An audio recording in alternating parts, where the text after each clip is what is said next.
in a big way. Letting God lead you in this sacred covenant that's coming up tomorrow. And y'all's vows to each other are more than words. They, you know, on a piece of paper, they're promises to keep and to honor. And I found this. This is the biggest deer Dylan ever killed.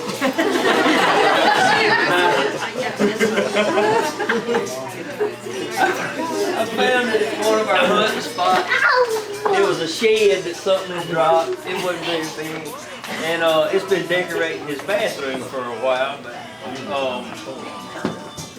I was looking at it one day when I was in there drying my hair.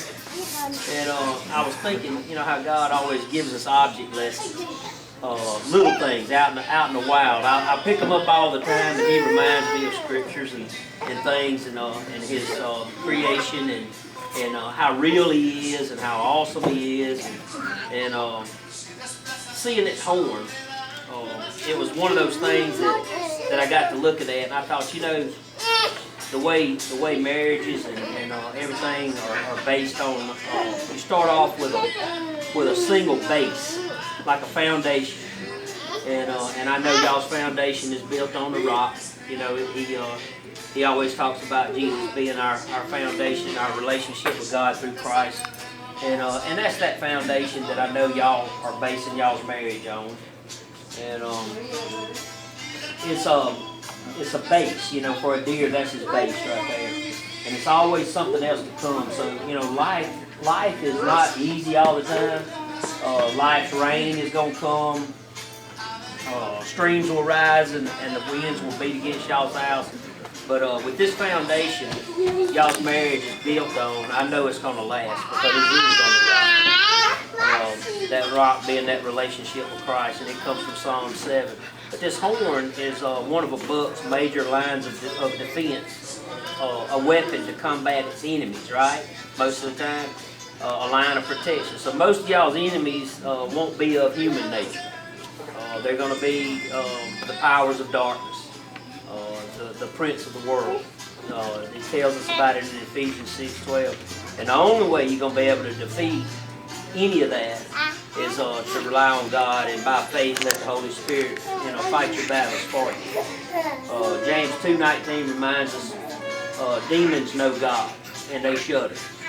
So don't worry about them getting the better of you when you're relying on God as your strength.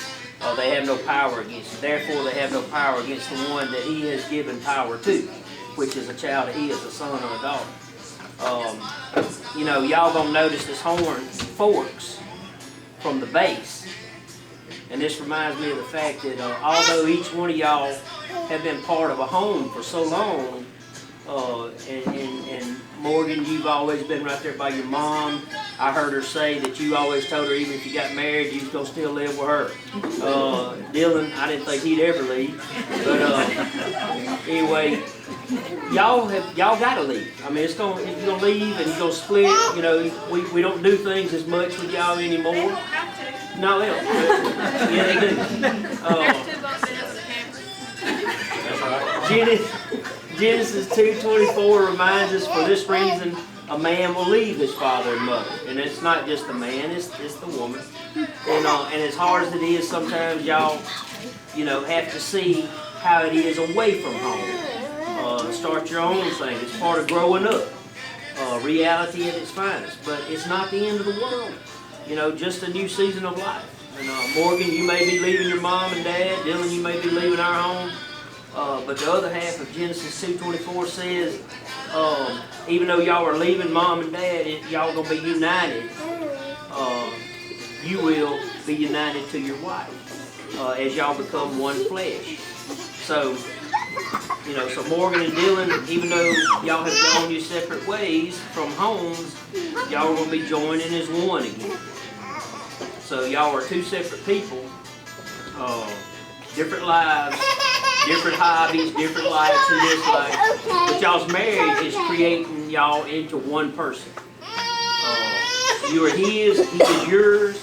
You know, y'all are made for each other. Gifts of God to each other. I hope you see it as that. Because if you never forget that, And Dylan, you always put her first, second only to God. Morgan, you put him first, second only to God. I guarantee you, you will never regret it. A wise Sunday school teacher a long time ago said, if you'll treat her like she's the most special gift God's ever given you next to Christ, you'll always have that kind of relationship that you were looking for, that you never knew was possible. So, and she'll do you the same way. So God promises if y'all will abide in Him and He in y'all can enjoy married life to the fullest. John 15:4. And God says, for the one that honors me with their life, I will honor them. 1 Samuel 2:30. So we love y'all, and we're going to be praying for God's richest blessings on both of y'all for years to come. We're excited to see it happen.